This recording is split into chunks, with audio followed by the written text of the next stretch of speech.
मैं सरकार का धन्यवाद करूंगा कि सरकार ने इतिहास में अमर होने के बहुत करीब पहुंची सरकार। बस जनरल डायर की तरह गोलियां नहीं चलवा पाई, लाठी चली, आंसू गैस के गोले चले, पैलेट गन चली, बिहार में तो AK-47 चली, करंट लगाया गया। ऐसा लग रहा था सरकार अपने देश के छात्रों से नहीं बल्कि आतंकवादियों से लड़ रही है। 4 मिनट नहीं हुए अभी पूरे। अगर नहीं बोलने देना चाहता सदन तो बता दे। यहाँ 15-15 मिनट लोगों ने बोला, आप तय कर लो, कोई तो नियम होगा। अगर आप मना कर दी तो मैं इनको छोड़ देता हूं। धन्यवाद सभापति जी। ये 30 सेकंड चली गई, इनको आप ऐड करवा देना मैडम। सबसे पहले मैं उन 20 से ज्यादा बच्चे जिन्होंने आत्महत्या की, नीट की इस व्यवस्था से पेपर लीक जो हुआ उसके कारण मैं उनको आदरांजलि पेश करता हूं और उनके परिवारों को प्रकृति संबल दे ऐसी कामना करता हूं। और जब मैं बात शुरू कर रहा हूं तो ये कहूंगा कि अच्छा लगेगा अगर देश के प्रधानमंत्री उन बच्चों को के परिवारों को बुला के संबल दें, उनके दुख को सुने। सभापति जी, आज देश का छात्र पूछ रहा है क्या उसकी सफलता उसकी मेहनत तय करेगी या पेपर लीक गिरोह। कहा जाता है कि मेहनत का फल मीठा होता है, लेकिन आज छात्र पूछ रहा है कि पहले यह तो तय कर दीजिए कि मेहनत का फल मिलेगा भी या नहीं मिलेगा।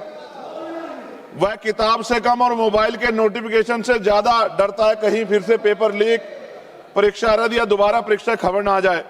सरकार कहती है सब नियंत्रण में है, लेकिन अगर ऐसा है तो बार बार व्यवस्था विफल क्यों हो रही है। परीक्षा देने वाले छात्रों की पहचान आधार, बायोमेट्रिक और कई स्तर की जांच से होती है, फिर भी प्रश्न पत्र सुरक्षित नहीं रह पाता।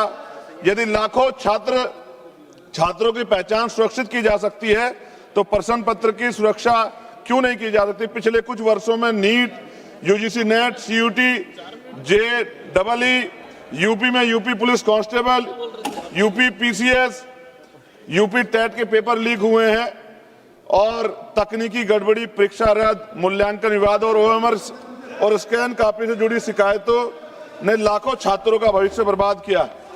जब नॉर्मलाइजेशन के आधार पर छात्रों का भविष्य तय किया जाता है तो रो स्कोर, प्रयुक्त फार्मूला का स्कोर कार्ड पूरी पारदर्शिता से उपलब्ध कराए जाने चाहिए। चयन के गणितीय प्रक्रिया गोपनीय रखने का कोई औचित्य नहीं है। पारदर्शिता विश्वास पैदा करती है जबकि गोपनीयता संदेह। मैं शिक्षा मंत्री के इस्तीफे का भी उल्लेख करना चाहता हूं। छात्रों से क्षमा मांगने के बजाय उन्होंने लिखा कि छात्रों को भ्रम के कुचक्र में नहीं फंसाना चाहिए। मैं पूछना चाहता हूं, भ्रम में छात्र हैं या बार बार विफल होने वाली व्यवस्था। इस पेपर लीक और भर्ती घोटाले के विरोध में 20 तारीख को जो छात्र सड़क पर उतरे थे, मैं स्वयं उस आंदोलन में मौजूद था। लाठी और आंसू गैस गोले चले, बच्चे पानी मांग रहे थे। उन्हें देखकर मुझे शहीद आजम सरदार भगत सिंह जी की भूख हड़ताल याद आई। और मेरे आज भी याद है जब अंग्रेजों से वो पानी मांग रहे थे तो अंग्रेज दूध दे रहे थे। उस दिन पानी नहीं मिला, उल्टा लाठियां मिली, आंसू गैस के गोले मिले। सभापति जी, बच्चे धुएं में अपनी सांस नहीं ले पा रहे थे। मैं सरकार का धन्यवाद करूंगा कि सरकार ने इतिहास में अमर होने के बहुत करीब पहुंची सरकार।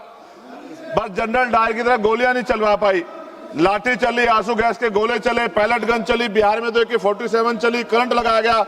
ऐसा लग रहा था सरकार अपने देश के छात्रों से नहीं बल्कि आतंकवादियों से लड़ रही है। धन्यवाद माननीय सदस्य।